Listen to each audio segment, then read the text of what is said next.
চলো আজকে বার্থডের আগের দিনের ব্লগটা স্টার্ট করে পান্তা ভাত খেয়েছিলাম সকালে চপ ভাজারে দিয়ে, আর দুপুরবেলা দিদা লাঞ্চ করছিল, তারপর একটু মার্কেটে গেছিলাম, বৃষ্টি পড়ছিল, রাতে এসে দিদিভাই ফুল গাঁচ্ছে আর বোন আমার হেয়ারস্টাইল করে দিচ্ছে, কারণ তারপরে দিনই ছিল আমার বার্থডে।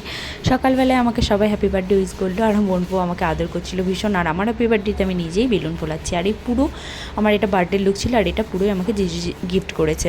তারপর প্রভুজি চলে এসেছে, প্রচুর কিছু প্রভুজি নিয়ে এসেছিলো, আর এই ব্যাগ বস্তা ভর্তি প্রভুজি আমার জন্য গিফট এনেছে, সেটাও তোমাদেরকে শেয়ার করবো। তারপর প্রভুজি এখানে প্রসাদও বানাচ্ছে, আর এখানে ভগবানকে সাজানো হয়েছিল, আর রাধারানীর মন্দির থেকে কুঞ্জবেড়ি থেকে রাধারানীর মালা আরে নিয়েছিল আমার জন্য, আমি পড়েছিলাম, সেটা বেলুনে পুরো ঘর ভর্তি হয়ে গেছে।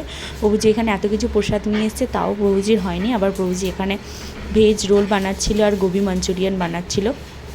তারপরে দুপুরবেলা ভগবানকে ভোগ লাগানো হয়ে গেছিলো, আমি কেক কেটে নিচ্ছিলাম, কেকটাও মন্দির থেকে প্রভুজি নিয়ে এসেছিলো। তারপরে দেখো আমার অবস্থা কী করেছে, পুরো আমাকে কেক মাখিয়ে ভূত করে দিয়েছে। তারপর দেখো সবাই মিলে খেতে বসে গেছি, যারা যারা উইশ করেছে তাদেরকে থ্যাংক ইউ, টাটা।